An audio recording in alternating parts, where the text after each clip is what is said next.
আজকে কয়েকজন মূর্খের কথা বলবো। অনেকদিন ধরে মূর্খ সম্পর্কে আলোচনা করার বড় ইচ্ছা হচ্ছে। এই জগতে যে কত রকম মূর্খ আছে, তার মধ্যে আমি কত নম্বর মূর্খ আমি নিজে বুঝতে পারছি না, তো এখন বোঝা যাবে। 1 নম্বর মূর্খ কাকে বলা হয়? বলছে সমর্থ থাকলেও যাহার কার্যতে উৎসাহ নাই, সেটা হলো 1 নম্বর মূর্খ। সমর্থ থাকা সত্ত্বেও সেই কাজের মধ্যে উৎসাহ নাই। সামর্থ্য বিগত উদ্বেগ।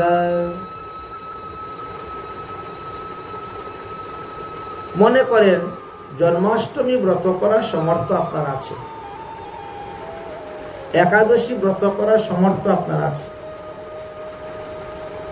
আচ্ছা, কাল সকালে চিরাভোগ লাগানোর সমর্থ আপনার আছে। চিরার ক টাকা লাগে? 10 টাকা লাগে। 5 টাকার চিরা আনলে তো হয়। ওখানে তোর বলেন নাই যে 1 কুইন্টাল চিরা দিতে হবে, ভোগ চিরা ভোগ হওয়া দরকার। তো সমর্থ থাকা সত্ত্বেও যদি কেউ সেই কাজের মধ্যে উৎসাহ না থাকে, তাহলে সে হলো 1 নম্বর মূর্খ। বুঝেছে? আচ্ছা, প্রদীপটা এনে দিতে আমাদেরকে কোনো কষ্ট হইতো? হাত ভাঙ্গা না পা ভাঙ্গা না ল্যাংরা খুরা আতুর অন্ধ, তাহলে অসমর্থ মানা যেত। সমর্থ থাকা সত্ত্বেও যে ব্যক্তি সেই কাজ করে না, সে হলো 1 নম্বর মূর্খ। 2 নম্বর মূর্খকে পণ্ডিতদের সবার মধ্যে বসে গিয়ে নিজের প্রশংসা নিজে করে, ফটর ফটর করতে থাকে যে সে কত বড় না জানি পণ্ডিত। এ হলো 2 নম্বর মূর্খ। পণ্ডিত সভাতে গিয়ে চুপচাপ বসে থাকতে হবে, শুনতে হবে। যদি কেউ আপনাকে জিজ্ঞেস করে হ্যাঁ এটা কি এই, তখন আপনি বলতে পারেন, না হলে বলতে যাবেন না। স্তোষলাজ্ঞা প্রাজ্ঞ পার্শ্বদী। অতএব পণ্ডিতের সভাতে গিয়ে যে সমস্ত লোকেরা ফটর ফটর ফটর ফটর করতে থাকে, না জানি সে কত বড় পাণ্ডিত্য দেখাইতে যায়, নিজের প্রশংসা নিজে করে, আমি এই জানি, আমি সেই জানি, আমি এতটা লেখাপড়া করেছি, আমি ওই করেছি, তাহলে তিনি হলেন 2 নম্বর মূর্খ। 3 নম্বর মূর্খ কাকে বলা হয়? বেশ্যা নারীদের কথা যে বিশ্বাস করে চলে, সে হলো 3 নম্বর মূর্খ। বেশ্যা বচসী বিশ্বাসী। ভাগবত বলছেন বেশ্যা নারীদেরকে কখনো বিশ্বাস করতে নাই। আত্মদেব ব্রাহ্মণের কাহিনীতে আছে, ধুন্ধুকারী বেশ্যার মন্দিরকে বিশ্বাস করলো বলে তাদের হাতেই মরল, মারা গেল। 4 নম্বর মূর্খকে বাহিরের আড়ম্বর দেখাইয়া যে বঞ্চক বা কপট কথা বিশ্বাস করে, সে হলো মূর্খ। ভিতরে কিছুই নাই, পুরো ফাঁকা, আর বাইরে দিয়ে খুব আড়ম্ব পারম্ব দেখাচ্ছে। বললেন প্রবঞ্চক বা কপট লোককে যারা বিশ্বাস করে, তারা 4 নম্বর মূর্খ। যারা কপট এবং যারা প্রবঞ্চক। কিছু কিছু লোক আছে দেখবেন, ভালো ভালো কাপড় চোপড় পরে ঘুরে বেড়ায়, দামি দামি মোবাইল ঘড়ি, কিন্তু পেটে বিদ্যা নেই একটু। দূরতে শুভতে মূর্খ লম্বমান পটাম্বিতম, তাবৎ শুভতে মূর্খ যাবৎ কিঞ্চিৎ ভাষসী। যখন কথা বলবে তখন বুঝতে পারবেন। এই জন্য বাইরে দিয়ে পারম্ভ। কিছু কিছু উৎসবও দেখবেন, অনুষ্ঠানে দেখবেন, বিভিন্ন জায়গায় নামযোগ্য হয় দেখবেন, লাইটিং উইটিং করে, প্যান্ডেল উন্ডেল বানিয়ে বাইরে দিয়ে খুব জাঁকজমক, কিন্তু ভিতরে কিছুই নেই। না ঘট বসানোর ঢং ঠিক আছে, না অধিবাসের ঢং ঠিক আছে, না প্রসাদের কোনো নিয়ম নীতি আছে, কিচ্ছু নেই, বাইরে দিয়ে সব। এইগুলাকে যারা বিশ্বাস করে তারা 4 নম্বর মূর্খ। আর কিছু কিছু আমার মতো সাধুও আছে, মোটা মোটা তিলক, মোটা মোটা মালা লাগিয়ে, হাতের মধ্যে মালা একটা নিয়ে ঠকঠক করে খালি ঘুরে বেড়ায়, কিন্তু ভিতরে কোনো সাধন ভজন নাই, লোক দেখানো ভজন। এগুলাকে বলা হয়েছে আরম্বান, প্রপঞ্চ, কপট। এদেরকে যিনি বিশ্বাস করে চলেন তিনি হলেন 4 নম্বর মূর্খ। 5 নম্বর মূর্খকে জুয়া খেলা, নিশ্চয়ই টাকা পাইব এই আশা করে যারা জুয়া খেলতে যায়, তারা হলো 5 নম্বর মূর্খ। বদ্দাসৌ ধূত বৃত্তাদৌ, জুয়া খেলায় নিশ্চয়ই টাকা পাইবার আশা যে করে খেলতে যায়, সে হলো 5 নম্বর মূর্খ। 6 নম্বর মূর্খকে কৃষাদাদেশ সংশয়ী, কৃষিকার্যের দ্বারা লাভ হইবে না ইহা ভাবিয়া যে কৃষিকার্য হইতে বিরত থাকে, সে হলো 6 নম্বর মূর্খ।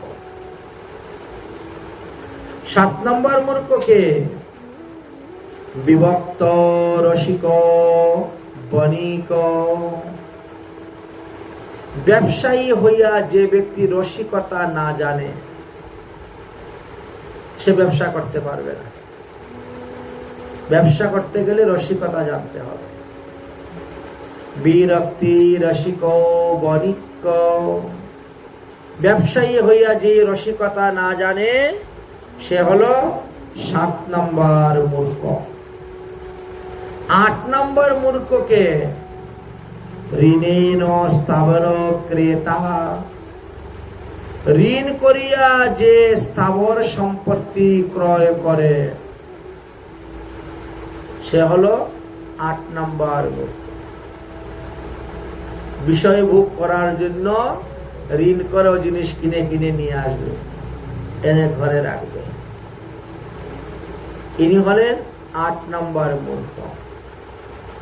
9 নম্বর মূর্খকে নির্বুদ্ধি প্রূঢ় কার্যার্থী, বুদ্ধিহীন হইয়াও যে বৃহৎ কর্ম সম্পাদন করিতে অগ্রসর হয়ে যায়, জানে না কোনো কিছু, কিন্তু আগে আগে দেখবে সব কাজে চলে যায়, সব কাজে আগে আগে দেখবেন ওকে, কিন্তু বাস্তবে ওই কাজের মাথা মুন্ডু কিছুই জানে না, এই কাজের আগা গোড়া কি কিছুই জানে না, অথচ দেখবেন কাজ সম্পাদন করার জন্য চলে যাচ্ছিল, হ্যাঁ আমি করে দিচ্ছি, কিন্তু সে নিজে জানেই না। এই নির্বুদ্ধি প্রৌঢ় কার্যার্থী হলো 9 নম্বর মূর্খ। 10 নম্বর মূর্খকে স্থবির কনকাবর, বৃদ্ধ হইয়া যে ব্যক্তি তরুণী ভার্যা গ্রহণ করে, স্বামীর বয়স খুব বেশি, বৃদ্ধ, আর এক কিশোর বয়সের বালিকাকে বিবাহ করতেছে, তিনি হলেন 10 নম্বর মূর্খ। 11 নম্বর মূর্খ কাকে বলা হয়েছে? অজানা শাস্ত্র যে ব্যাখ্যা করতে অগ্রসর হয়ে যায়, যে বিষয় নিয়ে সে জানেই না, অথচ অনুমান করে সে শুরু করে দেয় কথা বলা,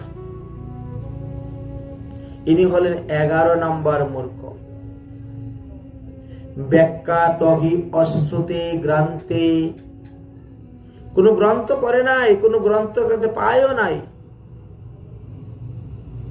ওই লোকের শোনাশুনি, অজানা শাস্ত্র, লোকের শোনাশুনি কথা, ওইটা নিয়েই ব্যাখ্যা করতে অগ্রসর হয়ে যায়, কিন্তু কোনো প্রমাণ দিতে পারে না কোন শাস্ত্রে আছে, কোন পুরাণে আছে, কোন গ্রন্থে আছে,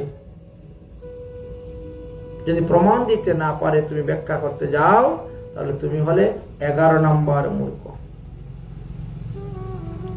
12 নম্বর মূর্খ কাকে বলা হয়? প্রত্যক্ষ দেখিয়াও যে বিশ্বাস করতে চায় না। প্রত্যক্ষ অর্থে অবিশ্বাসী,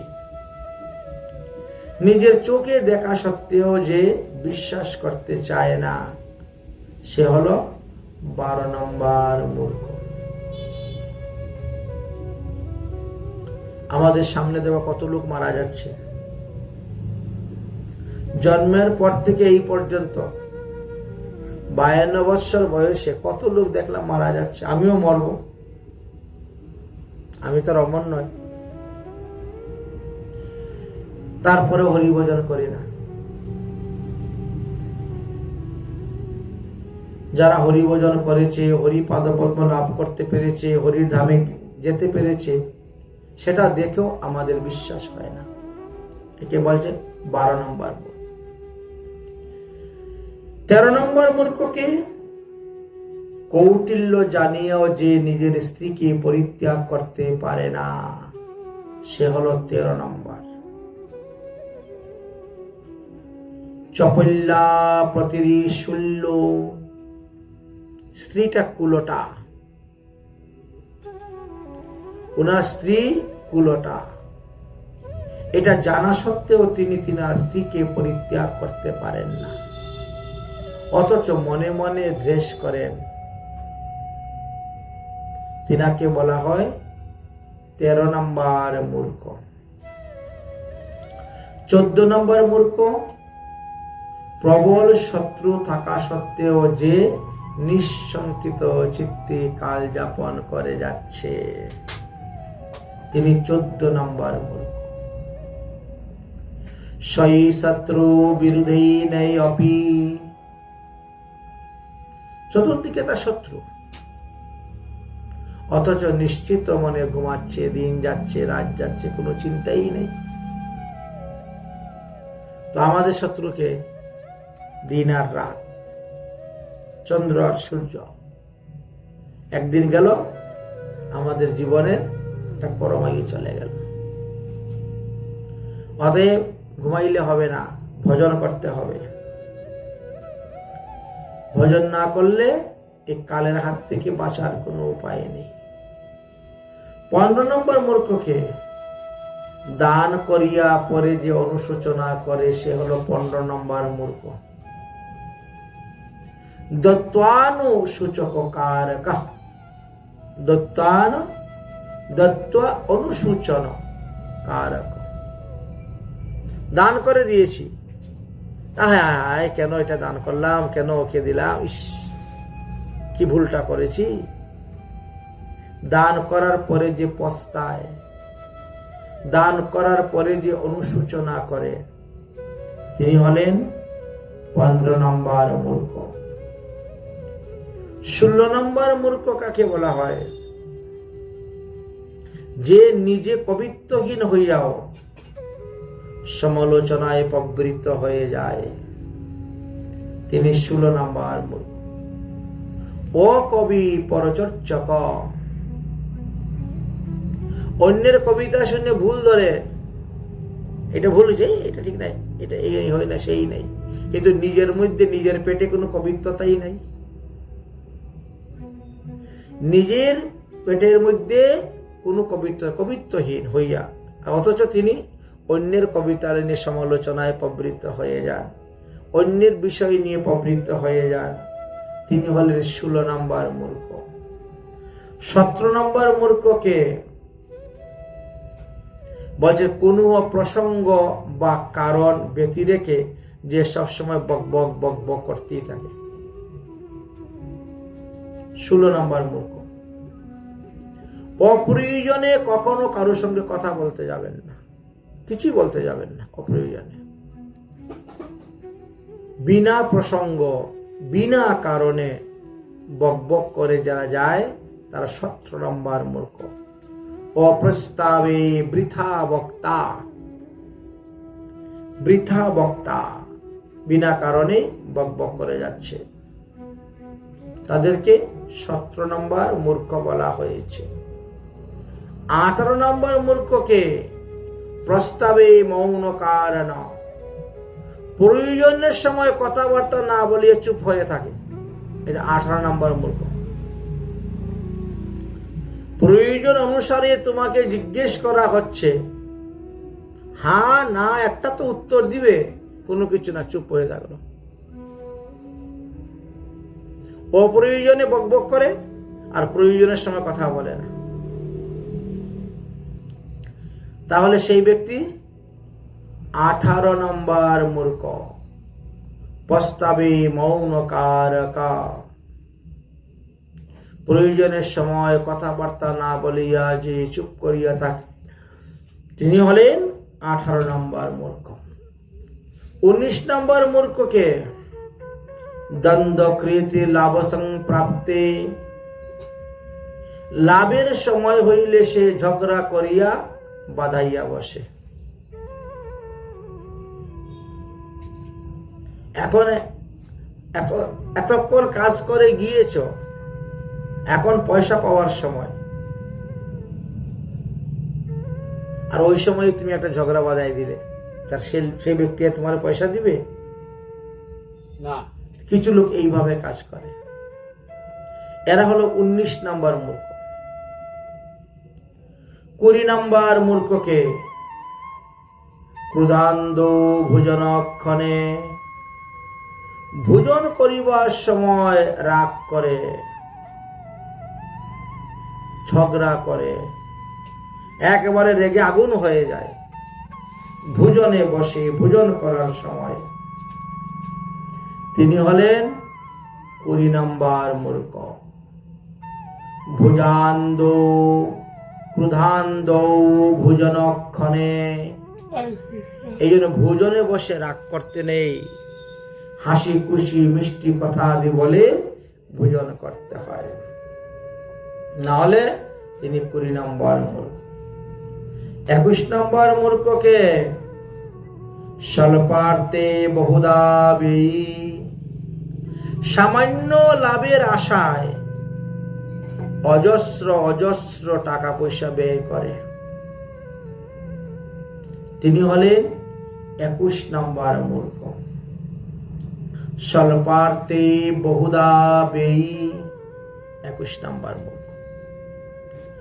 22 নম্বর মূর্খ কাকে বলা হয়? লোকাক্ত কৃষ্ট সংযুক্ত, লোকের কথায় যে ব্যথা পায়, ব্যথিত হয়, তিনাকে 22 নম্বর মূর্খ বলা হয়েছে। লোকের কথায় তোমার কি আসে যায়? লোকের কথায় শোনা কখনো কয়লা হবে না, আর কয়লাও কখনো শোনা হবে না। তাই মহাজনগণ বলছে, কে তোমারে কবে কি কথা বলিবে, সে কথা ভাবিলে আর কি চলিবে। অনেকে লোকের কথায় দেয় বা তুলসীর মালা গলায় দেয় না, তিলক করে না, একাদশী ব্রত করে না, গুরুমন্ত্রে দীক্ষা নেয় না, তো এরা হলো 22 নম্বর মূর্খ। লোকের কথায় যে ব্যথিত হয়ে যায়, সেই কাজ করে না, সে হলো 22 নম্বর মূর্খ। 23 নম্বর মূর্খকে পুত্রাদিনী ধনাদ্দিনা, মৃত্যু সময়ের পূর্বে, মরার আগে ছেলে মেয়ে স্ত্রীকে সব ধন সম্পত্তি দান করে দিয়ে দেয়, সে হলো 23 নম্বর মূর্খ। আর এই মৃত্যুর পরে পিতৃ সম্পত্তি অনুসারে অধিকার এমনি পাবে তারা, কিন্তু আগে দিলে পরে তোমার বিড়ম্বনা আছে, তোমার কপালে দুঃখ আছে, তখন তোমার বৃদ্ধাশ্রম ছাড়ার গতি নেই। এই জন্য পুত্রাদীনে ধনদ্দীন, মৃত্যুর সময়ে বা মৃত্যুর পূর্বে যে পুত্রদের হাতে, কন্যাদের হাতে, স্ত্রীর হাতে সমস্ত ধন রত্ন অর্পণ করে দেয়, তিনি হলেন 23 নম্বর মূর্খ। 24 নম্বর মূর্খকে পত্নীর উদ্ধার্ত বাচক, অর্থাৎ স্ত্রীকে কোনো জিনিস দিব বা অর্থ দান করিব যে পুনরায় চায়, জিনিস দেওয়ার পরে সেইটা ফেরত চায়, তাহলে তিনি 24 নম্বর মূর্খ। দান করিয়া যে পুনরায় আবার ফেরত নিতে চায়, সে হলো 24 নম্বর মূর্খ। কারণ যে বস্তু আপনি দান করবেন সেটা যদি আপনি আবার গ্রহণ করেন, তাহলে 60,000 বৎসর বিষ্ঠার কৃমি হয়ে থাকতে হয়। ভাগবতে বর্ণনা আছে। কিন্তু বর্তমান যুগে এটাই বেশি হচ্ছে। আজকালকার লোকেরা মেয়েকে বিয়ে দিল, দুদিন পরে ওই জামাইয়ের সঙ্গে ডিভোর্স দিয়ে এনে আরেকজনের কাছে বিয়ে দিয়ে দিল। বেশি পরিমাণে হচ্ছে। 25 নম্বর মূর্খ কাকে বলা হয়? ভার্যা অখিদাতে কৃতদাহ, স্ত্রীর উপরে বিরক্ত হইয়া যে পুনরায় দ্বার পরিগ্রহণ করে, একটা বউ থাকতে যে আরেকটা বিয়ে করে, ইনি হলেন 25 নম্বর মূর্খ। ভার্যা অখেদাত কৃতহ বাহ, প্রথম স্ত্রীর উপর বিরক্ত হইয়া পুনরায় দ্বিতীয় বিবাহ গ্রহণ করেন, দ্বার পরিগ্রহণ করেন। 26 নম্বর মূর্খ কাকে বলা হয়? পুত্র কুপাত তদন্তক, পুত্রের উপর রাগ করিয়া যে নিজেই নিজে হত্যা হয়ে যায়, মরে যায়, বিষ লাগাইয়ে মরে যায়, ফাঁস লাগিয়ে মরে যায়, গাড়ির নিচে পড়ে মরে যায়। অথবা যে পুত্রের উপর রাগ করিয়া পুত্রকে হত্যা করতে যায়, যেমন হিরণ্যকশিপু, তিনি প্রহ্লাদকে হত্যা করতে গিয়েছিলেন। পুত্র কুপাত তদন্তকা, পুত্রের উপর রাগ করিয়া যে তাহাকে হত্যা করিতে যায়, সে 26 নম্বর মূর্খ। 27 নম্বর মূর্খকে কাম কম্প দয়া দাতা, কামকম্প দয়া দাতা, অর্থাৎ কামকের সহিত রেষারেষি করিয়া যে বেশ্যাকে অধিক ধন দান করে। কেউ হয়তো বেশ্যাকে বলছে, এই আমি তোকে 500 টাকা দিব, আর এর বলছে, না না তোকে আমি 700 টাকা দিব, তুই চল আমার বাড়ি। তাহলে ইনি হলেন 27 নম্বর মূর্খ। কামুকের সহিত রেষারেষি করিয়া যে বেশ্যাকে অধিক ধন দান করেন, তিনি 27 নম্বর মূর্খ। 28 নম্বর মূর্খকে গর্ভবান মার্গনোক্তিভি, কৃপাকাঙ্ক্ষীর চাটুবাক্যে যে গর্ব অনুভব করে সেই মূর্খ। হয়তো কেউ আপনাকে কৃপা করে স্থান দিয়েছেন, আপনি তার কাছে আছেন, সে আপনাকে খুব প্রশংসা করতেছে, আর আপনিও খুব আঙ্গুল ফুলে কলা গাছ বলে না, আপনি খুব গর্ব অনুভব করছেন, বলছেন যে না, গর্ব অনুভব করে লাভ নেই, কারণ সে কখন লাভ মেরে আবার ঘর থেকে বের করে দিবে, তাকে ঠিক আছে। এই জন্য 28 নম্বর মূর্খ বলা হয় না। গর্ভমান মার্গনোক্তিভি, কৃপাকাঙ্ক্ষীর চাটুবাক্যে যে গর্ব অনুভব করে, সে 28 নম্বর। মানুষ যতক্ষণ তোমার কাছ থেকে কিছু চাওয়ার পাওয়ার আছে, ততক্ষণই সে তোমার প্রশংসা করবে। যখনই তার চাওয়া পাওয়া শেষ, তখন যতটা প্রশংসা করছে তার থেকে আরো 10 গুণ বেশি নিন্দা করবে তোমার। কারণ সে তো প্রশংসা করতেছে চাওয়া পাওয়ার জন্য। চাওয়া পাওয়া শেষ হয়ে গেল, এবার নিন্দা শুরু হয়ে গেল।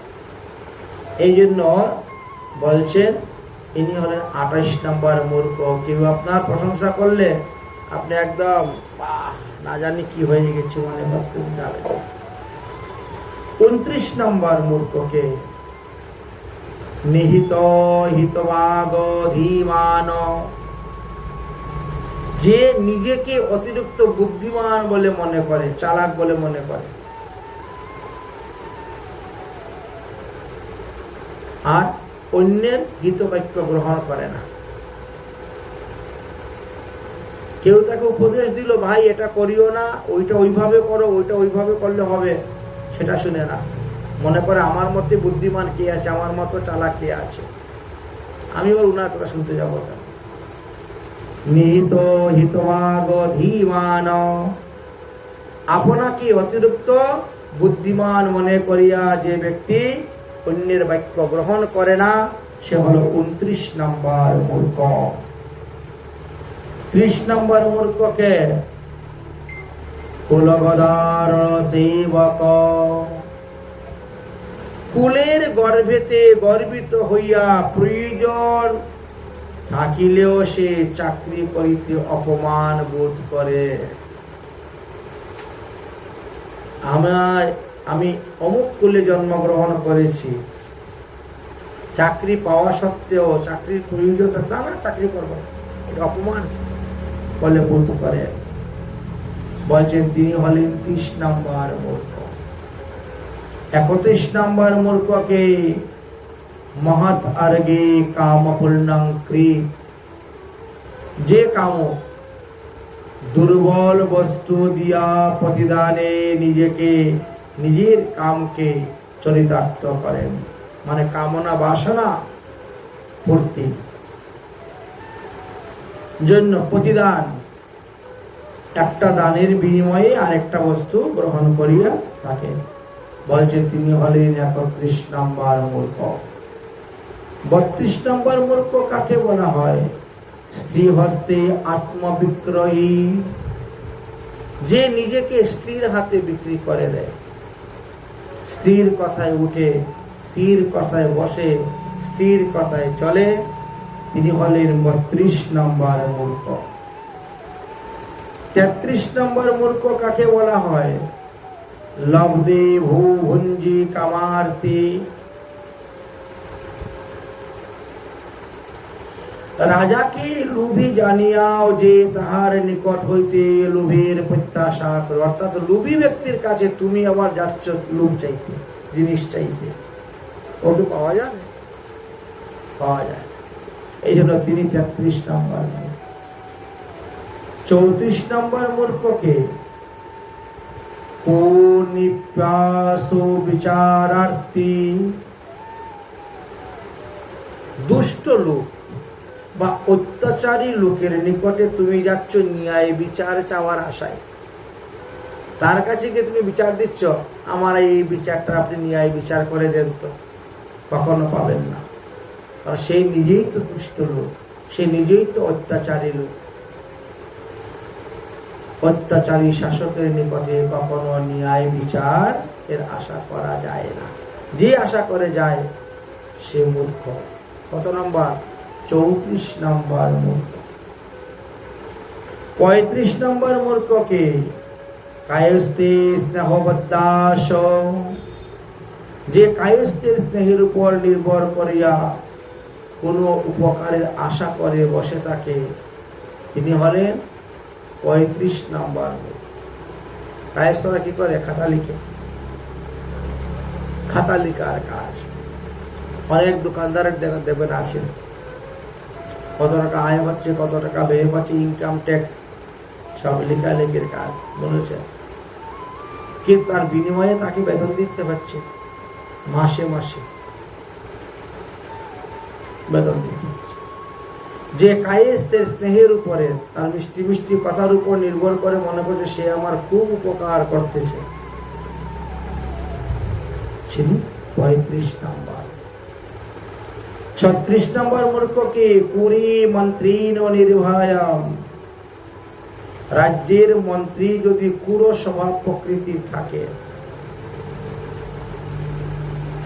আর তথাপিও ওই প্রজাগণ নির্ভয়ে থাকেন, ঘুমান, বলছেন তাহলে তারা 36 নম্বর মূর্খ। ওই মন্ত্রী যে কখন কোন আইন পাস করবে, কখন কি করবে তা বলা যায় না। 37 নম্বর মূর্খ কি? কৃতজ্ঞ প্রতিকার্যার্থী, কৃতজ্ঞ জানিয়াও যে তাহার কোনো উপকার করিতে যায়। অর্থাৎ উপকারীর উপকার যে স্বীকার করে না, তার উপকার যে করতে যায়, এলো 37 নম্বর মূর্খ। আপনি অনেকবার অনেক উপকার করেছেন, কিন্তু স্বীকার যায় না, অমুকে আমাকে এই করেছে, অমুকে এই। আবার আপনি তার উপকার করতে যাচ্ছেন, কৃতজ্ঞ জানিয়াও যে তাহাকে কোনো না কোনো উপকার করিতে যায় বারবার, সে হলো 37 নম্বর মূর্খ। এবার বলে 38 নম্বর মূর্খকে? নিরসে গুণ বিক্রয়ী, যে ব্যক্তি রস গ্রহণ করিতে জানে না, তাহার নিকটে নিজের গুণের পরিচয় দিও না। ওটা দেওয়াটাই মূল কথা। রসিক ভক্ত ছাড়া রস জানে না, এই জন্য তার কাছে রসের পরিচয়ও দিতে নাই, বলতে নাই। যদি বলা যায় তাহলে হিতে বিপরীত হয়ে যাবে, কারণ সে তো এই রসের রসিক নয়,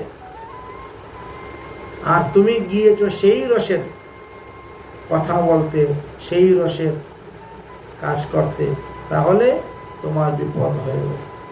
এই জন্য একে বলা হয়েছে 38 নম্বর মূর্খ। এই জন্য রস বুঝে, ভাব বুঝেই তার সঙ্গে চলতে হয়। আগে দেখতে হবে সে কোন রসের রসিক। শান্ত, দাস্য, সত্য, বাৎসল্য, মধুর আছে না রস, ওইসব ভাব বুঝে সেই রসের কথা।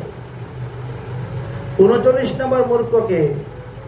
স্বাস্থ্য বৈদ্য ক্রিয়া অম্বেশী, শরীর সুস্থ থাকা সত্ত্বেও সে ঔষধ খেতে চায় যাতে ভবিষ্যতে রোগ না হয়। এ হলো 39 নম্বর মূর্খ। কেন না? ওষুধ খাইতে আমার ভালো লাগে, শরীর সুস্থ ভালো, তারপর ওষুধ খায়, আবার যাতে না হয়, হ্যাঁ, ভবিষ্যতে না হয়। এখন বলছেন যে ওই যে ঔষধটা খাচ্ছে, ওই ঔষধই আপনার ওই রূপ তৈরি করবে। এই ঔষধেই আপনাকে এই রূপ তৈরি করবে। এটা আমি ডাক্তারের মুখে শুনেছিলাম। আমার শরীরে যখন অ্যালার্জি হয়েছিল, তো আমি ডাক্তারের কাছে গেলাম, তো বলছে আপনি কি ঔষধ সব থেকে বেশি খেয়েছেন, কি ঔষধ সব থেকে বেশি খেয়েছেন বলেন তো দেখি, মনে করতে পারেন কিনা। তো আমি বললাম যে আমার তো পাঠ কীর্তন করি, প্রায় সময় গলা ভেঙে যায়, এই জন্য আমি কষ্টিকাম খুব বেশি পরিমাণে খেয়েছি, সবসময় 2 ফোঁটা কষ্টিকাম, 3 ফোঁটা কষ্টিকাম। হোমিওপ্যাথি ডাক্তার তো, বললাম, বলছে এই কারণ কষ্টিকামে, হ্যাঁ হ্যাঁ, অ্যালার্জি রূপ ভালো করে। আবার অতিরিক্ত খাইলে এখন ওটা কারণ রোগ তো আপনার নাই, নাই, তখন ওই রোগটা তৈরি করবে, তারপর ভালো করবে। বুঝতে পেরেছেন? আপনার শরীর ব্যথা নাই, অথচ আপনি শরীর ব্যথা ট্যাবলেট খেয়ে যাচ্ছেন, অটোমেটিক আপনার সাথে শরীর ব্যথা চলে আসবে। কেন আসবে? আসবে তবে তো ট্যাবলেটে কাজ করবে, ওই ঔষধি রোগ ডেকে নিয়ে আসবে। এই জন্য এখানে বললেন, মনে পড়লো, তাহলে আমি 39 নম্বর মূর্খ ছিলাম। 40 নম্বর মূর্খকে? রোগী পথ্য পরামুখ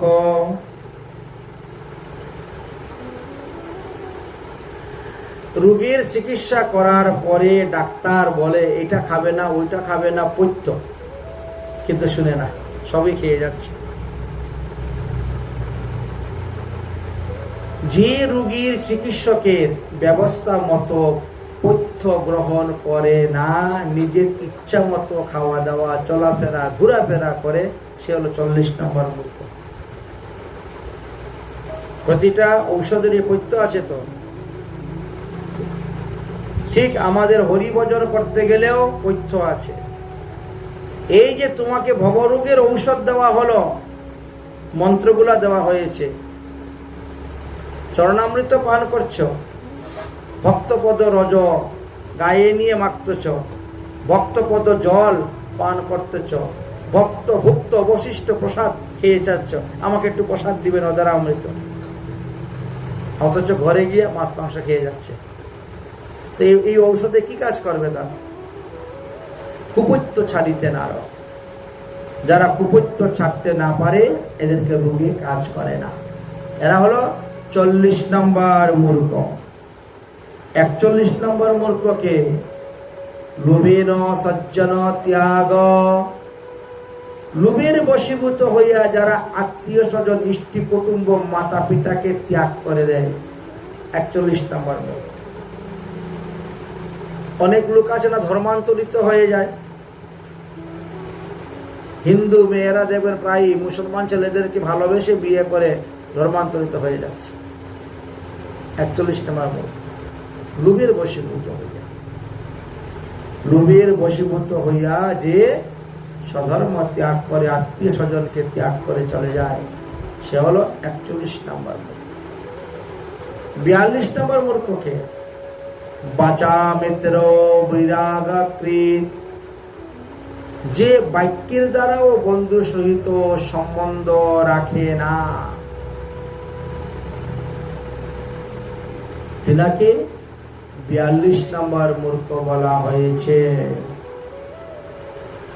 যদিও শাস্ত্রে বলছেন বন্ধুর নিকটে সকল কথা বলতে নেই, অতি গোপন কথা, কারণ বন্ধু যদি কদাচিৎ মনে করে রুষ, প্রকাশ করিয়া দিবে সমুদয় দোষ। এই জন্য কিছু কিছু কথা গোপন রাখতে হয়, সব কিছু বলতে নাই। 43 নম্বর মূর্খকে লাভকারী যে কৃতা অলস্য, লাভের সময় আগত দেখিয়াও সে অলসতা করে, কাজের মধ্যে কোনো উদ্যম নাই, শৈথিল্যতা প্রদর্শন করে।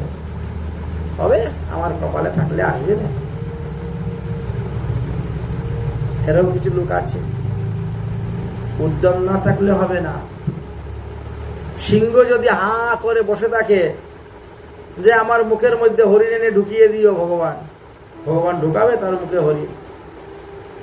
উদ্যমন্য নহি সিদ্ধন্তি কার্যানি না মনোরথ। উদ্যম না থাকলে কার্যসিদ্ধি হবে না। তাই তুমি দেখতেছো লাভ হচ্ছে হয়ে যাবে লাভ, আর তখন যদি তুমি অলসতা করো, তোমার কাজে উদ্যম থাকে না, শৈথিল্যতা এসে যায়, তাহলে সেই কার্যসিদ্ধি হবে না। একে 43 নম্বর মূর্খ। 44 নম্বর মূর্খ কাকে বলা হয়? মহর্দি কলহ প্রিয়া, অনেক ধনশীল, অনেক টাকা পয়সার মালিক হইয়া যে সামান্য অর্থের জন্য ঝগড়া করে। দেখবেন কিছু লোক আছে রিস্কাওয়ালার সঙ্গে ঝগড়া শুরু করে দেয়। হয়তো এখান থেকে ওখান পর্যন্ত যেতে ভাড়া কত? 20 টাকা। হ্যাঁ 20 টাকা কিছু 10 টাকা ভাড়া, বা আগে ফুরাই না, বলেই না, উঠে গেল এই রিস্কা, বাস উঠে গেল, ওখানে গিয়ে 10 টাকা বের করে দেয়। রিস্কাওয়ালা বলছে 10 টাকা না 20 টাকা ভাড়া। হ্যাঁ কবে থেকে 20 টাকা ভাড়া হলো, কি শুরু হয়ে গেল ঝগড়া। অথচ তিনার সমর্থ আছে, কোটি কোটি টাকার মালিক। সেই বেচারা আপনাকে টেনে নিয়ে গেল পরিশ্রম করে, তার আগে 10 টাকা জায়গায় 20 টাকা, আপনার কোনো ক্ষতি হচ্ছে না, কিন্তু শুরু করে দিবে ঝগড়া। এই সমস্ত ধনী ব্যক্তিরা এরা 44 নম্বর মূর্খ। ধনশালী হইয়াও যে সামান্য অর্থের জন্য কলহ করে, সে 44 নম্বর মূর্খ। 45 নম্বর মূর্খকে জ্যোতির্বাক রাজ্য কামক, গণক গণক মানে যে গণা বাছা করে, সুযোগ আছে বলিয়া সে রাজ্য প্রাপ্তির আশায় বসিয়া তাকে গণক গণনা করে বলছে, হ্যাঁ তোমার ভাগ্যে কিন্তু নেতা হওয়ার আশা আছে, তুমি রাজ্য হইতে পারো, তোমার ভাগ্যে প্রধানমন্ত্রী হওয়ার বা মুখ্যমন্ত্রী হওয়ার আশা আছে তোমার ভাগ্যে। এখন সেই আশা নিয়ে সে বসে আছে। আশা নিয়ে বসে থাকলে তো হবে না, তোমাকে তো ইলেকশনে দাঁড়াতে হবে, দৌড়াদৌড়ি করতে হবে, প্রচার প্রসার করতে হবে, সমাজের কাজ করতে হবে, কাজকর্ম দেখাতে হবে, তবে তো জনগণ খুশি হয়ে তোমাকে ভোট দিবে। আগ্রহটা থাকতে হলে বাড়িতে লাগে। কিন্তু না, আমার ভাগ্যে যখন আছে তো আমি হবেই। বলছে ইনি হলেন 45 নম্বর মূর্খ। যেমন 40 নম্বর মূর্খকে মুখ্যমন্ত্রী কৃতাদারী, যে মুখ্য বা অনভিজ্ঞ, যে মূর্খ, আচ্ছা মূর্খ মন্ত্রী কৃতাদারী, যে মূর্খ বা অনভিজ্ঞ হইয়া লোককে মন্ত্রণা দিয়ে চালায়, নিজের পেটে বিদ্যা নেই, কিছুই নেই, অথচ এইটা এইভাবে করো, ওইটা ওইভাবে করো, ওইটা ওইভাবে করলে কেন, ওটা ওইভাবে হওয়ার দরকার ছিল, মন্ত্রণা দিয়ে চালায়। এটি হলো 46 নম্বর মূর্খ। যে বিষয়ে তুমি জানো না সেই বিষয়ে তুমি বলতে যাবে কেন? কিছু কিছু লোক আছে তাই করে, ওই বিষয়ে তার অভিজ্ঞতাই নেই, জানে না, অথচ আপনাকে বলতে শুরু করে দিল। 46 নম্বর মূর্খ। 47 নম্বর মূর্খকে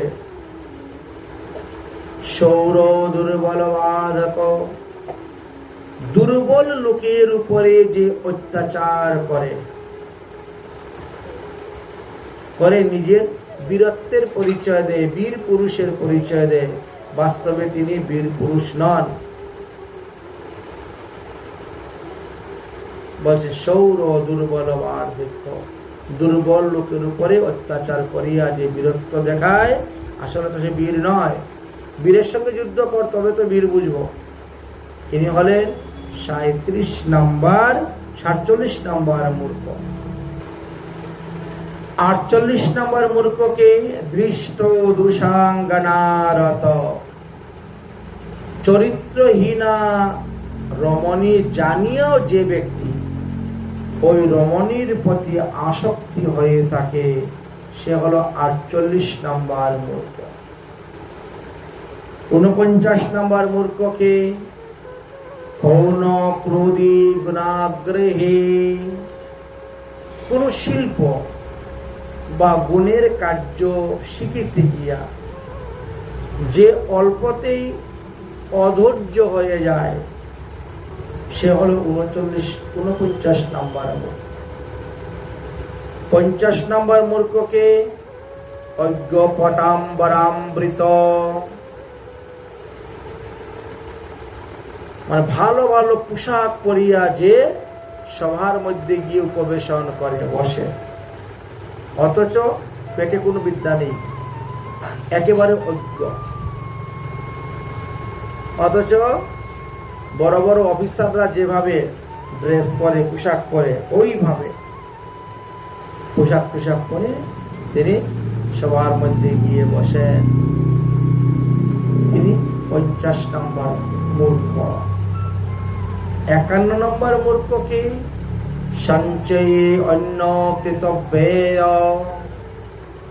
ব্যাপদাদার সঞ্চতি, অর্থাৎ যে অনেক টাকা পয়সা উড়াই দেয়, আসবে তো, টাকা তো আছেই, আসবে, বুঝলেন, এই জন্য উড়াই দিয়েছে।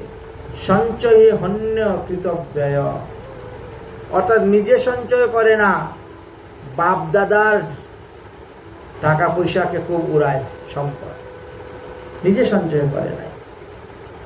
52 নম্বর মূর্খকে জনে রাজ দীনন্দিক, যে প্রকাশ্য রাজাকে বা রাজকর্মচারীদের নিন্দা করে, তিনি হলেন 52 নম্বর মূর্খ।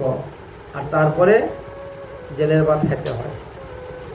কিছু কিছু লোক আছে না এরকম, মন্ত্রীকে গালি দেয়, রাজাকে গালি দেয়, নেতাকে গালি দেয় আঙুল দিয়ে, তারপরে দুদিন পরে পুলিশে খুঁজে বের করলো, করে নিয়ে জেলের ভিতরে ঢুকাইল। এরা হলো 52 নম্বর মূর্খ। 53 নম্বর মূর্খকে জানো? দুঃখে দর্শিত দৈন্যার্থী, নিজের দুঃখ, নিজের দরিদ্রতার কথা সকলের কাছে বলে বলে বেড়ায়। তাহলে তিনি হলেন 53 নম্বর মূর্খ। কেন বলছেন? দেখো, দুঃখের কথায়ও মানুষ সুযোগ খুঁজে। তুমি যখন দুঃখে পড়ে কারুর কাছে গিয়ে তোমার দুঃখটা বলবেন, সে তখন ওর মধ্যে সুযোগ খুঁজবে। সে কি মুনাফা লাভ করতে পারে? তোমাকে কোনো বস্তুর আশ্বাস দিয়ে, সান্ত্বনা দিয়ে সে কি লাভ করতে পারে? এই জন্য বলছেন দুঃখের কথা একমাত্র ভগবানকে বলো, আর নিজের গুরুদেবের কাছে বলবে, আর অন্যের কাছে বলতে যাবে না। দুঃখের কথাও বলবে না, সুখের কথাও বলবে না। কারণ সুখের কথা বললে হিংসা করবে তোমাকে, আর দুঃখের কথা বললে সুযোগ খুঁজবে। তো যারা নিজের দুঃখের কথা বলে বেড়ায় লোকের কাছে, নিজের দরিদ্রতার কথা বলে বেড়ায়, তারা হলো 53 নম্বর মূর্খ। 54 নম্বর মূর্খ কি? শোকে বিস্মৃত দুর্গতি, শোকের সময় আসলে পরে সে পূর্বের দুঃখের কথা ভুলে যায়। বুঝলেন? কিছু কিছু লোক আছে দেখবেন দিনে এক বেলাও খেতে পারে না, এক বেলাও খাবার জোগাতে পারে না। আচ্ছা, দৈবক্রমে ভাগ্যক্রমে সে বড়লোক হয়ে গেল, কোটিপতি হয়ে গেল, তখন সে পূর্বের দুঃখের কথা ভুলে যায়। সাধারণ মানুষকে তখন মানুষ বলে গণ্য করে না, ধরাকে তখন সদা জ্ঞান দেখে, কিন্তু একদিন তোমারও তো এরকম দিন গিয়েছিল, এই কথাটা তার মনে থাকে না, মনে করে না। আর একটা লোককে দেখলে পরে তার হৃদয়ে আমিও তো একদিন এরকম ছিলাম, তখন আমি কত কষ্ট পেয়েছি, কত দুঃখ পেয়েছি, এটা বুঝে না।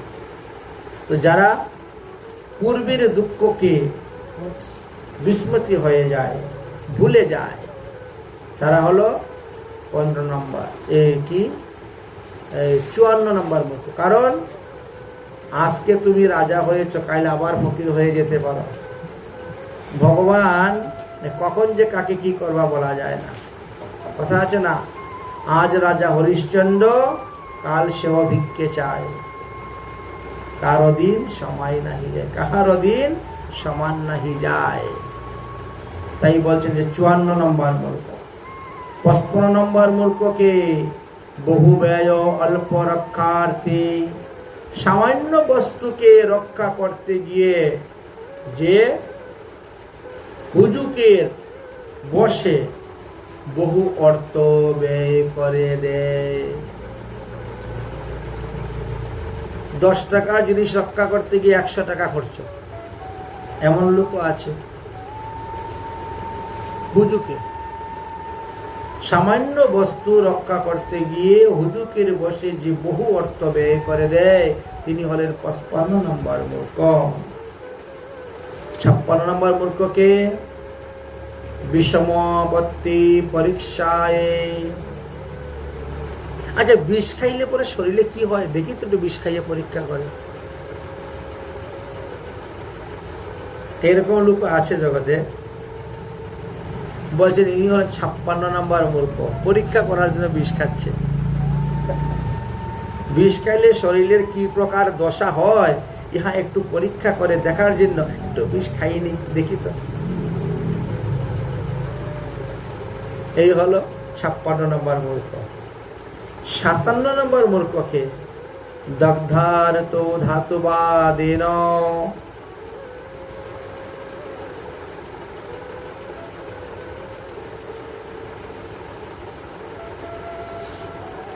বলছেন দগ্ধার্থ ধাতুবাদেন, দগ্ধ ধাতু হইতে কোনো প্রক্রিয়ার দ্বারা সোনা প্রস্তুত করিবার আশায় যে নিজের অর্থাদি আগুনে পুরাইয়া দেয় সে মূর্খ। কিছু কিছু প্রক্রিয়া আছে, সেই সমস্ত প্রক্রিয়া দ্বারা কি হয় জানেন, কাঁসা সুবর্ণে রূপান্তরিত হয়। কাঁসা কি? আগুনে পুরাবে, রাসায়নিক দ্রব্য দিবে, আবার পুরাবে, আবার রাসায়নিক দ্রব্য দিবে, আবার পুরাবে, আবার রাসায়নিক দ্রব্য দিবে। এরকম করতে করতে সেটা সুবর্ণে রূপান্তরিত হয়ে যায়। আশা তো এই প্রস্তুতি না জানিয়ে যে কি মনে করে আমি বহু বহু কাঁসা সব আগুনে পুরাইতে শুরু করে দেয়, তাহলে তার অর্থ ব্যয় হয়ে গেল, কিন্তু লাভ কিচ্ছু হলো না। এখন 1 তোলা স্বর্ণ বের করতে গিয়ে যদি তোমার এখন 1 কোটি টাকার কাঁসার বাসনে পুরাই দাও, তো কি লাভ হইল? এই জন্য বলছেন আগে জানতে হবে, তারপরে কাজ করতে হবে। না জেনে কাজ করতে নেই। কোন বস্তুতে কত টাকা খরচ করলে কত টাকা লাভ হবে সেটা বুঝতে হবে, তারপরে করতে হবে। না হলে তিনি 57 নম্বর মূর্খ। 58 নম্বর মূর্খকে রসক্ষয়ী রসায়নে, যে রস পান করলে রস ক্ষয় হয় করিতে চায়, যে রস পানে রসক্ষয় করিতে চায় সে হলো মূর্খ। রসক্ষয়ী রসায়নে, কিছু কিছু রস আছে যেগুলা খেলে পরে আমাদের শরীরের রস কমে যায়, ক্ষয় হয়ে যায়। আছে না? অনেকে বেশি মোটা হয়ে গেছে, বেশি পেট হয়ে গেছে, তখন তারা ওষুধ খেতে শুরু করে বা কমাতে শুরু করে। অতিরিক্ত মাত্রায় যখন করতে যায় তখন সে মরেও যায়। রস ক্ষয় করতে গিয়া নিজেই ক্ষয় হয়ে যায়। তাই বলছেন এরা 58 নম্বর মূর্খ।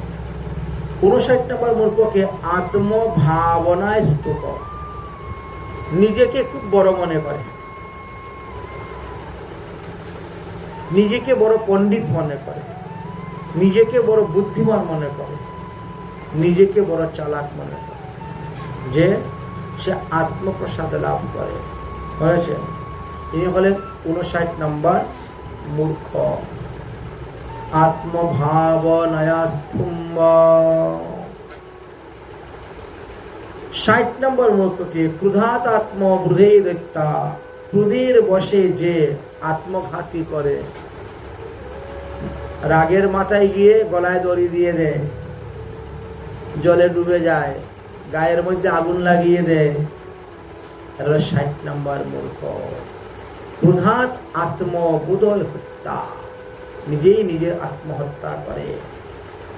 61 নম্বর মূর্খ যুদ্ধে কেপি সরাহত, যুদ্ধ দর্শন করতে গিয়ে শরীর আঘাত পাইয়াও যে উহা দেখিয়া ওখানে দাঁড়াইয়া থাকে।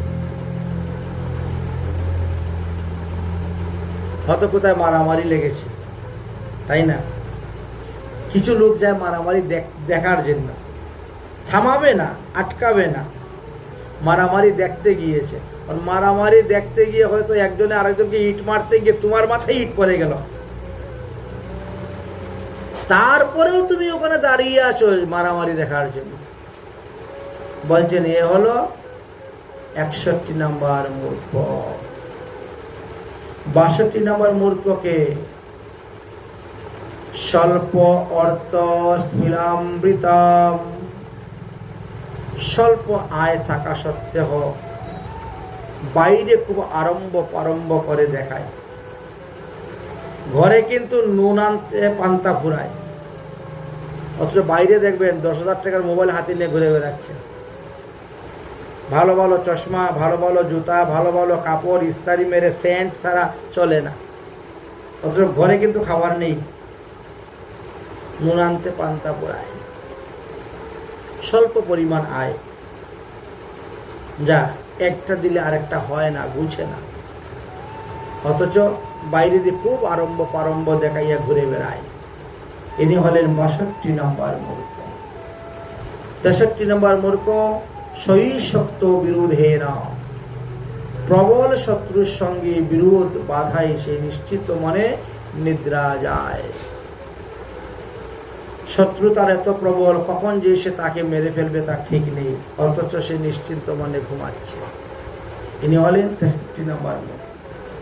64 নম্বর মূর্খ নিত্যম নিষ্ফল সঞ্চারী, যে প্রত্যহ কোনো কাজ না থাকা সত্ত্বেও টু টু করিয়া ঘুরাইয়া বেড়ায়, কোনো কাজ করে না। কাজ পাইলে তো করব। কিছু কিছু লোক আছে দেখবেন চাকরির আশা নিয়ে বসে থাকে, না ব্যবসা করে, না বাণিজ্য করে, না দুই একটা ছাত্র পড়ায়, না টিউশনি করে, কোনো কিছুই নাই। বাপের উঠে হলো খাচ্ছে আর ঘুরে বেড়ে চাকরি চাকরি বলে করে। আরে যতক্ষণ চাকরি তখন করবে, এখন তো অন্য কিছু কর। টুই টুই করে ঘুরে বেড়াবে, পাড়ায় পাড়ায় গল্প মারবে, বন্ধুদের সঙ্গে আড্ডা মারবে, কি লাভ? এরা হলো 64 নম্বর মূর্খ। 65 নম্বর মূর্খকে পণ্ডিত অস্মিন বাচাল, যে নিজেকে পণ্ডিত মনে করিয়া সর্বদাই বাচালতা করে, মানে খুব বলতে থাকে, উপদেশ দিতে থাকে। তিনি হলেন 65 নম্বর মূর্খ। 66 নম্বর মূর্খকে বিরক্ত গৃহসেবক, যে ব্যক্তি বৈরাগ্য হওয়া সত্ত্বেও, বৈরাগ্য নেওয়া সত্ত্বেও গৃহস্থদের সেবা করে, অর্থাৎ ছেলে মেয়ে, স্ত্রী, পুত্র, নাতি নাতনি এদের সেবা করে যাচ্ছে, অথচ তিনি গৃহত্যাগী বৈরাগী। তাই বলছে তিনি হলেন 66 নম্বর শিষ্য। 67 নম্বর শিষ্যকে চাটু বাক্যে প্রফুল্লিত, চাটু বাক্যে তুষামোদ বাক্যের যে প্রফুল্ল হয়, মানে সন্তুষ্ট হয়, তাকে একটু বললেই মনে করে না জানি কত উপরে উঠে গেছে। লোকে অনেক সময় প্রশংসা করে না, মিথ্যাত্ব প্রশংসা করে লোকে তার কার্যসিদ্ধির জন্য, তখন নিজেকে খুব প্রফুল্ল মনে করে। বলছে তিনি হলেন 67 নম্বর মূর্খ। 68 নম্বর মূর্খ মর্মভেদী স্মৃতি, উপহাস বাক্য শুনিয়াও যে তাহার মর্মভেদী উত্তর দেয়, সে হলো 68 নম্বর মূর্খ। উপহাস, পরিহাস আর শাস্ত্র সব এক নয়। কিছু কিছু বাক্য আছে আমরা উপহাস করে বলি, পরিহাস করে আমরা বলে থাকি, কিন্তু তার যথার্থ অর্থ না বুঝে যদি আপনি বাক্য উত্তর দিতে যান, তাহলে বিপদে পড়ে যাবেন। এই জন্য একে 68 নম্বর মূর্খ বলা হয়। 59 নম্বর মূর্খকে দরিদ্র হস্তে ন্যস্ত অর্থ, দরিদ্রের হাতে যে সম্পদ ধন গচ্ছিত রেখে যায়, তিনি হলেন 69 নম্বর মূর্খ। কারণ দরিদ্রতার অভাবে যদি আপনার অর্থকে খরচ করে ফেলে দেয়, তাহলে সে আর ওরা দিতে পারবে না, নাই তো কোথার থেকে দিবে। আচ্ছা, ধনীর কাছে থাকলে ধনী যদি তোমার টাকাটা খরচও করে ফেলে দেয়, সে কোনো না কোনোভাবে আপনাকে আবার দিয়ে দিবে, কিন্তু দরিদ্র কোথার থেকে দিবে? দরিদ্র হস্তে ন্যস্ত অর্থ। এই জন্য অর্থ রাখতে গেলেও বিচার করে রাখতে হয়, কার হাতে আমি সম্পত্তি গচ্ছিত রাখবো, রাখলে নষ্ট হবে না, মরবে না। 70 নম্বর মূর্খকে সন্ধি উদ্বেগ আর্তে কৃতব্যয়, যাহার সফলতা বিষয়ে বিশেষ সন্দেহ আছে, এইরূপ বুঝে শুনেও আবার অর্থ ব্যয় করে যাচ্ছে। সন্দেহ করছে যে একে আমি এই কাজ করে পয়সা লাভ করা সম্ভব নয়, অথচ আবার এর মধ্যে টাকা খাটাচ্ছে, ওর মধ্যে আবার টাকা খাটাচ্ছে। বলছেন তাহলে ইনি 70 নম্বর মূর্খ। 71 নম্বর মূর্খকে সবয়ে লেখকালস্য, নিজের জমানো টাকা, নিজের জমা খরচ লিখতে যে অলসতা করে। আপনি কত টাকা আজকে আয় করলেন, আজকে কত টাকা ব্যয় করলেন, ওর একটা খাতা লিখতে হয়, হিসাব নিকাশ। বলছে সবে লিখো অলস্য আলস্য, যে নিজের জমা টাকা খরচ লিখতে অলসতা করে তিনি হলেন 71 নম্বর মূর্খ। কিছু কিছু লোক আছে বলে আমি তো অনেক টাকা রুজি করি কিন্তু টাকা যায় কোথায় দেখতে পাই না। লিখো কাগজে, তাহলে পাবে। আপনি এক মাসে 1 লাখ টাকায় আয় করেছেন, তো কাকে কত টাকা দিয়েছেন, কোন দিকে কত টাকা খরচ হয়েছে লিখলেই তো হিসাব বেরিয়ে যাবে। টাকা কোথায় গেল? টাকা তো আর ঘরে খায় নাই, টাকা রুজি করে এনে ঘরে রেখেছেন, বলে টাকা গেল কোথায়? টাকা নেই, হিসাব করে দেখো কোথায় গিয়েছে টাকা, পেয়ে যাবেন। এইটা লিখতে অনেকের মধ্যে অলসতা আছে। এই জন্য বলছেন তাহলে তিনি 71 নম্বর মূর্খ। 72 নম্বর মূর্খকে দৈবা চাতুক্ত পৌরুষ, দৈবের উপরে নির্ভর করিয়া যে কাজকর্ম ত্যাগ করে বসে থাকে। কপালে থাকলে আসবে এমনি, বলে বসে আছে, তিনি হলেন 72 নম্বর মূর্খ। 73 নম্বর মূর্খকে দরিদ্র হি অর্থবান সঙ্গী, দরিদ্র হইয়াও যে বড় লোকের সঙ্গে মেলামেশা করে। অনেকে আছে না, বড় লোকের বেটি বিয়ে করে আর তারপরে তারই দাসত্বগিরি করতে হয় সারা জীবন। দারিদ্র অর্থবান সঙ্গী, এই জন্য বলছে সমানে সমানে দুস্তি, সমানে সমানে কুস্তি, তবেই সম্মান পাবে। দরিদ্র হইয়া যে বড় লোকের সঙ্গে সমাজে মেলামেশা করতে যায় সে হলো 73 নম্বর মূর্খ। কখন যে আপনাকে অপমান করবে তার ঠিক নেই। 74 নম্বর মূর্খকে দৈন্যাথ বিস্মৃতি ভোজন, সুখ বা দুঃখ পাইয়া যে নিজের খাবারের কথাই ভুলে যায়, আহার ভুলে যায়। অতিরিক্ত দুঃখ পেয়েছে তাই কাঁদতে কাঁদতে শেষ, আর খাওয়া দাওয়াই হলো না। বা খুব আনন্দেতে আছে, আনন্দের ঠেলায়ও খাবারের কথা ভুলে গিয়েছে, খেয়েই নেই। শরীর তো তার কাজ করবেই, ওটা তো তোমার ক্ষতি হবেই। এই জন্য বলছেন যুক্ত আহার যুক্ত বিহার, না হলে ইনি 74 নম্বর মূর্খ। 75 নম্বর মূর্খকে গুণহীন কুলক শ্লাঘী, নির্গুণ বা গুণরহিত, মানে কোনো গুণ নেই হওয়া সত্ত্বেও আপনার বংশে শ্লাঘা করিয়া থাকে। নিজের তো কোনো গুণ নেই, এই জানিস আমার বংশ, আমরা জমিদার বংশের লোক, আমার বাপ দাদারা জমিদার ছিলেন, তোমার কি আছে? তো বংশের দোয়াই দিলে লাভ আছে? বংশের প্রশংসা করে আত্মশ্লাঘা। বলছেন ইনি হলেন 75 নম্বর মূর্খ। 76 নম্বর মূর্খকে গীত গানা খারবস্বর, যার গলা ভালো নয়, সুর ভালো নয়, কণ্ঠ ভালো নয়, আর সেও বড় বড় আসরে গান গাইতে চলে যায়। বুঝলেন? কর্কশ গলার স্বর লইয়া যে অনবশত গান করতে চলে যায় সে হলো 76 নম্বর মূর্খ। তুমি তোমার ঘরে গান গাও, কিন্তু ফাংশন টাংশনে গিয়ে বিভিন্ন অনুষ্ঠানে গিয়ে গান গাইতে গেলে তো সেই রকম লয় তাল মান গলা সব ঠিকঠাক, তবেই তো গান গাও, নাহলে পিছিয়ে থাকো। তুমি আগে আগে আগ বাড়িয়ে যাবে কেন? গানের লোক যারা আছে তারা গাক না, তুমি পিছিয়ে থাকো। 76 নম্বর মূর্খ হয়ে গেল।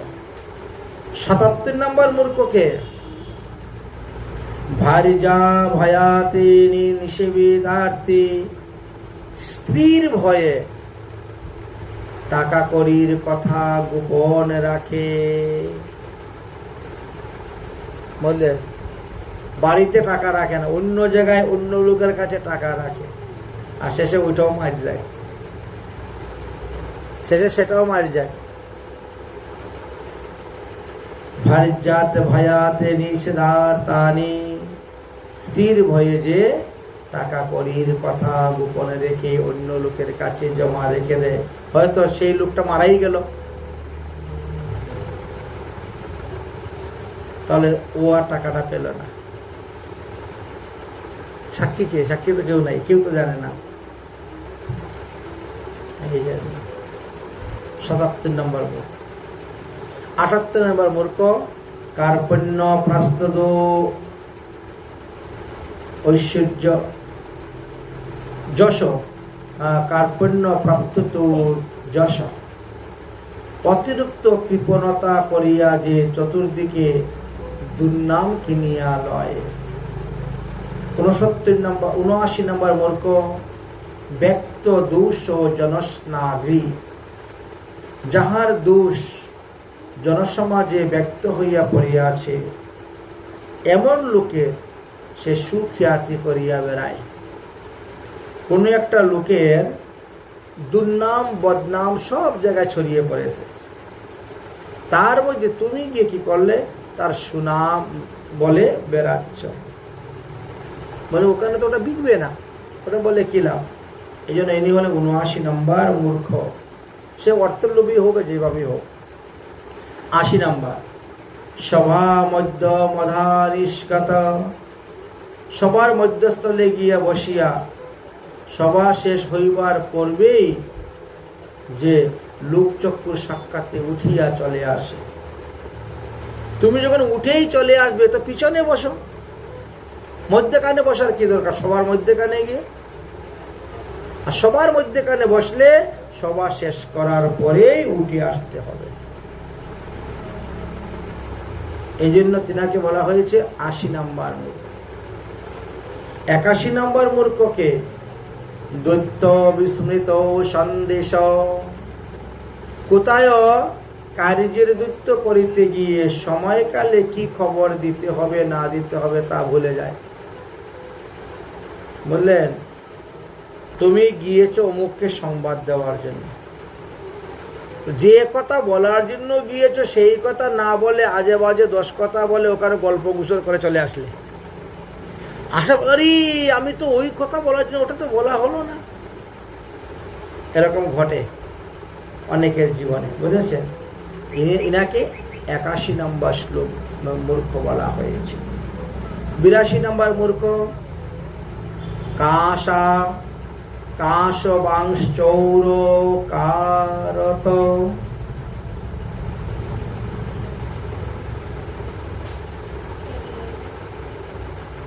কাশি, কাশির ব্যারাম, বুঝলো তো?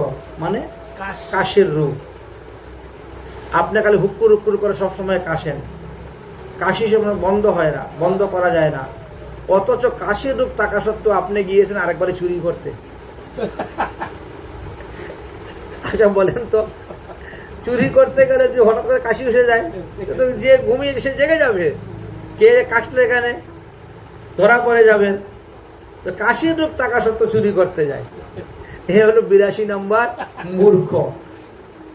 কাশবাংশৌর কারত। ৮৩ নম্বর মূর্খকে স্বগৃহে ভূরি ভোজনকৃত,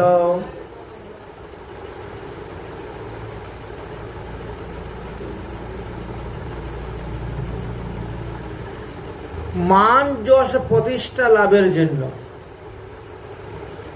নিজের বাড়িতে খুব ভালো ভালো উত্তম উত্তম দ্রব্য বানাইয়া লোককে আনাইয়া খাওয়ায়। স্বগৃহে ভূরি ভোজনকৃত, কেবলমাত্র লোকের কাছ থেকে সম্মান কিনিয়া লওয়ার জন্য বাড়িতে অনেক প্রকার দ্রব্য বানাইয়ে তারপরে লোককে খাওয়ায় সম্মানের জন্য। ইনি হলেন ৮৩ নম্বর মূর্খ। ৮৪ নম্বর মূর্খকে শ্লাঘাজ্ঞে স্বল্প ভোজনম, লোকের কাছে প্রশংসা পাইবার জন্য মানুষের বাড়ি গিয়ে অল্প অল্প ভোজন করে। না না না না, হয়ে গেছে, আর লাগবে না, লাগবে না, সম্মান পাওয়ার জন্য, পেটে ক্ষুধা থাকা সত্ত্বেও স্বল্প ভোজন করে লোকের কাছে প্রশংসা পাওয়ার জন্য, সম্মান পাওয়ার জন্য। তিনি হলেন 84 নম্বর মূর্খ। 85 নম্বর মূর্খ ক্ষিপ্ত ছন্দ চাটুভি, চটুবাক্যে বিক্ষিপ্ত অর্থাৎ আনন্দাদিতাশয়ে আত্মহারা হইয়া যে আপন কর্তব্য ভুলে যায়, নিজের যে কর্তব্য সেই নিজের কর্তব্য যে ভুলে যায় চাটুবাক্যের দ্বারা, মানে অতিশয় আনন্দে আত্মহারা হয়, আনন্দে আত্মহারা হয়ে যে নিজের কর্তব্য কাজ নিজে ভুলে যায়, সে হলো 85 নম্বর মূর্খ। 86 নম্বর মূর্খ রসিক স্বল্প ভোজনেশ্চ, যিনি নিজের পরিমাণের কম রান্না হইয়াছে অথচ ভোজনে বসিয়া তিনি বারবার চাইতেছেন। সেটাই দেখবেন অনেক সময় রান্না করতে গিয়ে হয়তো একটু সবজি কম করেছ, কোনো একটা সবজি কম হয়েছে, অন্য সবজি আপনি বেশি করেছেন, দেখবেন সবাই ওইটাই চাচ্ছে, ওগো একটু ওই দেও না, এটা নাই, অল্প করেছি রান্না, অল্প অল্প দিয়ে দিয়েছি, ওইটাই আবার চাই। তো এইরকম ভাবে হয়ে যায়। রসিক স্বল্প ভোজনেশ্চ, যে জিনিস পরিমাণে কম রান্না হয়েছে ভোজনে বসিয়া সেটাই যে বারবার চায়, সে হলো 86 নম্বর মূর্খ। কারণ কম রান্না হয়েছে, কম জিনিসটাই সবাইকে সমান ভাগে ভাগ করে দিতে হবে। তুমি একাই যদি বেশি খেয়ে নাও তো অন্যরা খাবে কি? 87 নম্বর মূর্খ কলহি পতিতার্থে ইয়াহা, বেশ্যা রমণীদের বিষয় নিয়ে যারা অন্যের সঙ্গে ঝগড়া করতে যায়, কলহ করতে যায়, বেশ্যা ঘটিত ব্যাপার লইয়া যারা কলহে বাধায়, ঝগড়াঝাটি বাধায়, অন্তত মান সম্মান আর থাকবে না, সব চলে যাবে। এই জন্য এরা হলো 87 নম্বর মূর্খ। এদের হলো যা বাবা 2 পয়সা দিয়ে ওর মুখ বন্ধ করে মান সম্মানে চলে যাও। বেশ্যা তো ওর তো কোনো মান সম্মান নেই, ও তো তোমার মান সম্মানও খেয়ে নেবে, তার থেকে 2 পয়সা দিয়ে ওর মুখ বন্ধ করে চলে যাও। এগুলো বুদ্ধিমানের কাজ। আর যদি কেন দিব ঝগড়া করে দাও, তাহলে তো গেল 87 নম্বর মূর্খের মধ্যে পড়ে গেল। টাকাও যাবে, জেলও কাটবেন, মান সম্মানও যাবে। 88 নম্বর মূর্খকে দয়ো মর্তে তৃতীয় ক, 2 জন বসিয়া তারা নিজেদের মধ্যে গোপন কথা, মানে গোপনে গোপনে পরামর্শ করতেছে। তুমি অকারণে গিয়ে ওখানে কান দিচ্ছ, হাজির হচ্ছ, এটা তোমার ঠিক নয়। যদি ওখানে অকারণে গিয়ে কান দেও, হাজির হও, তাহলে তুমি 88 নম্বর মূর্খের মধ্যে পড়লে, এর থেকে তোমার বিপদ আসতে পারে। 89 নম্বর মূর্খ নৈপেশা অনুগ্রহে স্থির, রাজা কোনো উপকার অনুগ্রহ প্রকাশ করিলে যে তাহাতে আনন্দিত না হইয়া চুপচাপ বসিয়া থাকে, তিনি হলেন 49 নম্বর 89 নম্বর মূর্খ।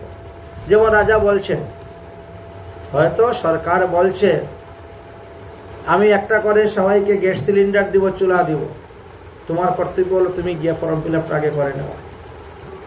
দিবে যখন যা ঘরে এনে দিবে, বসে থাকি, হবে না। বলছেন তাহলে এটা 89 নম্বর মূর্খ। 90 নম্বর মূর্খকে অন্যায়েন বিবদৃশ্য, অন্যায় কার্যের দ্বারা যে উন্নতির আশা করে, অন্যায়ভাবে যে অর্থ উপার্জন করে, সেই অর্থ থেকে যে সুখ চায়, সে 90 নম্বর মূর্খ। অন্যায়ের কার্যের দ্বারা যে উন্নতি আসবে এতে দুঃখই আসবে, সুখ আসবে না। 91 নম্বর মূর্খকে অর্থহীন ও অর্থ কার্যার্থী, অর্থহীন হইয়াও যে বহু ব্যয় কার্য প্রবৃত্ত হয়। টাকা পয়সা নেই অথচ বিরাট বড় একটা উৎসব পাতিয়ে দিয়েছে, বহু অর্থ ব্যয় করে তিনি, কারণ ওটা প্রতিষ্ঠার জন্য, মান সম্মান লাভের জন্য। ইনি হলেন মূর্খ 91। 92 নম্বর মূর্খকে জনে গুহ্য প্রকাশ হয়, অতি গুপ্ত কথাও মানুষের কাছে বলে দেয়, গোপনীয় কথা। তিনি হলেন 92 নম্বর মূর্খ। 93 নম্বর মূর্খকে অজ্ঞাত প্রীতি ভূকৃত, শুধু নাম হইবে বলিয়া সে অজ্ঞাত কুলশীলের জামিন হয়ে যায়। জানা নাই শোনা নাই কোনো ব্যক্তি কোর্টে উপস্থিত হয়ে গেছে, কোনো কেস মামলা মোকদ্দমা হয়েছে, আপনি গিয়ে মধ্যস্থ জামিন হয়ে তাকে নিয়ে আসলেন, সম্মান প্রতিষ্ঠা মান সম্মানের পারবে, অমুকে তো এই কাজ করেছে, বাহ, এই প্রতিষ্ঠার জন্য বলছে ভুল। 93 নম্বর মূর্খ হলো সে অজ্ঞাত ব্যক্তি। হিতবাদী ন মৎসরী, 94 নম্বর, যে কেহ হিত উপদেশ দিলে যে উপদেশকারীর প্রতি রুষ্ট হয় সে হলো 94 নম্বর মূর্খ। আপনি হয়তো কাউকে বলছেন ভাই এটা ওইভাবে করুন না, ওটা ওইভাবে করো, হিত ভালো উপদেশ দিয়েছেন, কিন্তু সে আপনার উপরে রেগে যাচ্ছে। আপনি আমার উপদেশ দেওয়ার কে? আপনি কি আমার গুরু নাকি? এরকম কিছু লোক আছে না? তখন বলছেন এরা হলো 94 নম্বর মূর্খ। 95 নম্বর মূর্খকে বিশ্বাসী সর্ব লোকে ইহ, কোনো বিচার টিচার করে না, সবাইকে বিশ্বাস করে।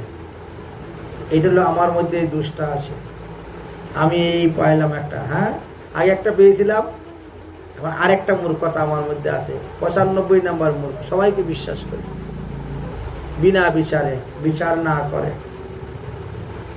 আর বিশ্বাস করে ধোকাও খাই, প্রচুর ধোকা খেয়েছি জীবনে।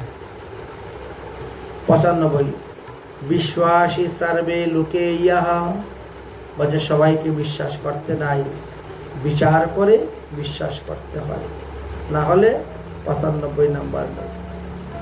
96 নম্বর মূর্খ অজ্ঞানী লৌকিকাচার, যে লোক ব্যবহার জানে না সে 96 নম্বর মূর্খ।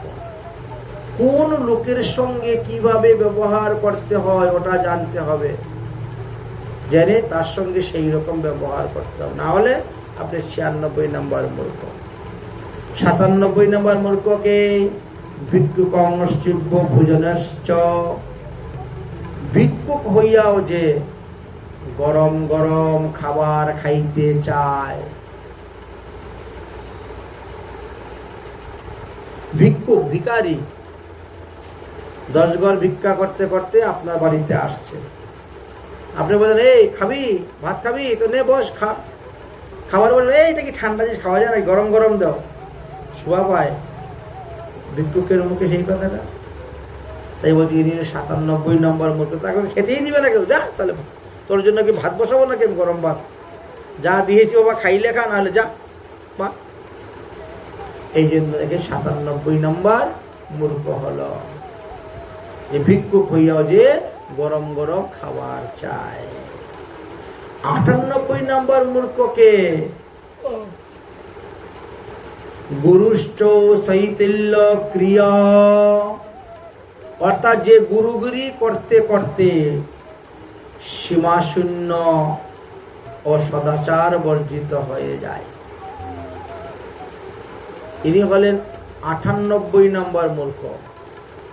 গুরুগিরি করতে করতে ওনার সীমাটা উনি পার হয়ে চলে যান, অর্থাৎ নিজেকে ভগবান বলে মনে করেন, বা তিনি সদাচার বর্জিত হয়ে যান, আচার বর্জিত হয়ে যান।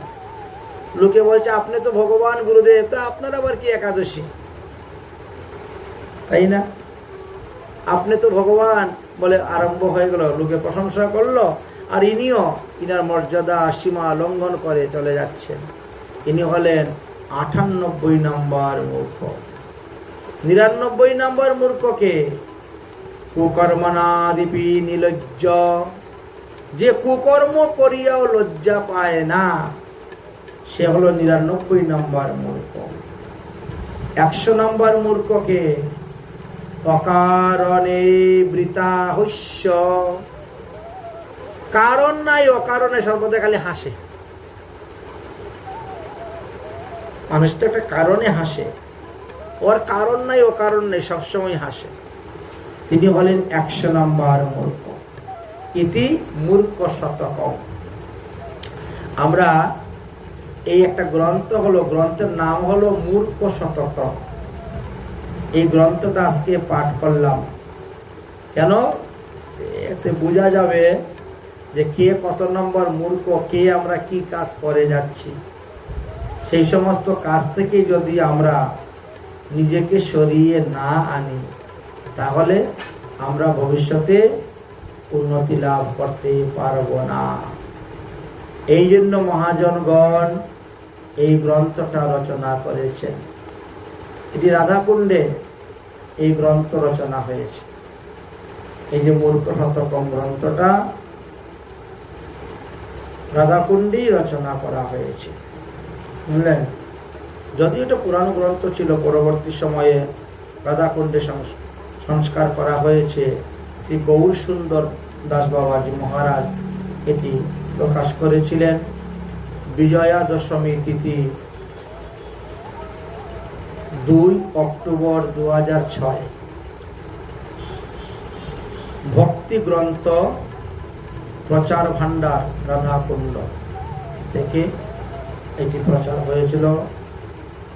মানে অকৃত্যা কৃতিজ্ঞ বিরচিত, অজ্ঞাত কর্তৃক বিরচিত দিয়েছিলেন।